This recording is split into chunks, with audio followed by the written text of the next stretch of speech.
তবে আমরা খুব বিমর্ষ হয়ে পড়েছি। আমার শাশুড়ি মা তোমরা বলেছো দেখতে হবে, সেটা না, আলপনা আমাকে শেষ কথা যেটা বলেছিল যে আমার মাকে দেখো।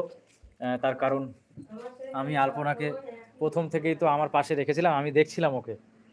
তো সেটা আমাকে বলেছিল যে আমার মাকে দেখো, একসঙ্গে থেকো, চিন্তা করো না, আমি তোমাদের মাঝেই আছি। আর আমি আমার শাশুড়ি মাকে সারা জীবন দেখব, এটা নিঃসন্দেহে তোমরা এই চ্যানেলে দেখতে পাবা। আহ, সেটা নিয়ে কোনো সন্দেহ নেই। একটা মানুষকে আমি আগে থেকে ৬ বছর থেকে দেখছি আর এখন ফেলে দিব, এটা কোনো দিনও হতে পারে না। আমার চ্যানেলে ইউটিউব চলুক আর না চলুক, আমি ইউটিউবে আসতে পারি আর না করি, তোমরা খবর পাবে, অন্তত কিছুদিন পর পর ভিডিও দিব। হাসতে তো আর পারবো না। তো আর শুধু আমরা আমরা না, তোমরা এত যে আমাদের ৩০ লক্ষ মানে লোক আমাদের সঙ্গে জুড়ে আছো, তো তারও বেশি হবে, কারণ আমাদের মানে একটা ভিডিওতে একটা ৪-৫টা ভিডিওতে মনে হয় ৩ কোটি কি ৪ কোটি ভিউ হয়েছিল। তো আশা করি ওই সমস্ত লোক আমাদের চেনে। তো শুধু আমরা না, গোটা এলাকা, আমাদের দক্ষিণ দিনাজপুর সহ গোটা এলাকায় শোকের একটা ছায়া পড়েছে। আর আমরা কোথাও যেতে পারছি না। মানে সবাই আমাদেরকে জিজ্ঞাসা করছে, ঘিরে নিচ্ছে যে কি হয়েছে, আর আমাদের পক্ষে সম্ভব হচ্ছে না। তাই তোমাদের আজকে বলে দিলাম, আর লাইভে আর আসতে পারবো না অনেক দিন। আর তোমাদেরকে আমি জানালাম, ইনভাইট করলাম, তোমাদেরকে বিনম্র শ্রদ্ধা নতমস্তকে জানাই যে তোমরা আমাদের এই অনুষ্ঠানে আসার চেষ্টা করো। আলপনার মানে শুদ্ধ আত্মার কামনা করো, যেন ওর যেন মানে ঊর্ধ্বগামী হয়।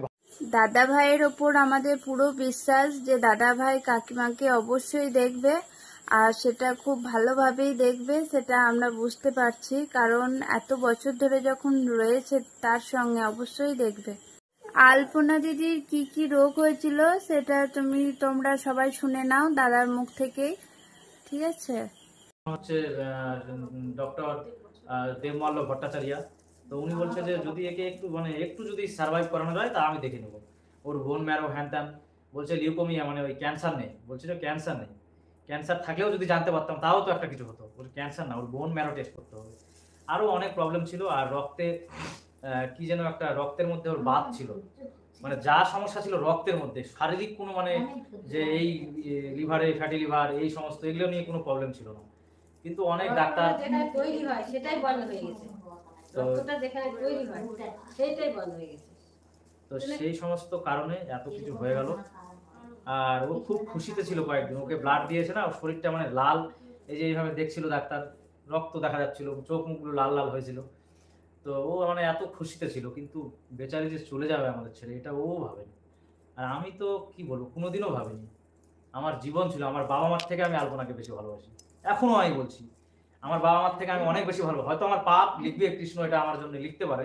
কৃষ্ণ তো মানে বিধাতা, কৃষ্ণ হচ্ছে পরমেশ্বর, কৃষ্ণই হচ্ছে জগৎ পিতা, কিন্তু পরম পিতা। কিন্তু আমি এটাই বলছি, বাবা মার থেকে ওকে বেশি ভালোবাসতাম। আমি এই বাড়ি ছেড়ে, আমাদের বাড়িতে এসি আছে, ফ্রিজ আছে, গিজার আছে, তারপর কুলার আছে, তারপর জল খাওয়ার ফিল্টার, বহু কিছু, সব ইলেকট্রিক, বহু কিছু জিনিস আছে যেগুলো আমাদের ওই মাটির বাড়িতে নেই। হ্যাঁ, টিনের বাড়িতে নেই। ওখানে ওখানে আলপনার জন্য আমি শুধু এক জায়গায় নয়, অনেক জায়গায় থেকেছি লাইফে। তারপর হচ্ছে ওই টিনের বাড়িতে কত, এই যে আর কয়েকদিন পর বর্ষা, এখন ভাবা হচ্ছিল যে চলে আসার একটা বিষয়। তো ও এলো, কিন্তু জীবিত আর এলো না আমাদের মাঝে।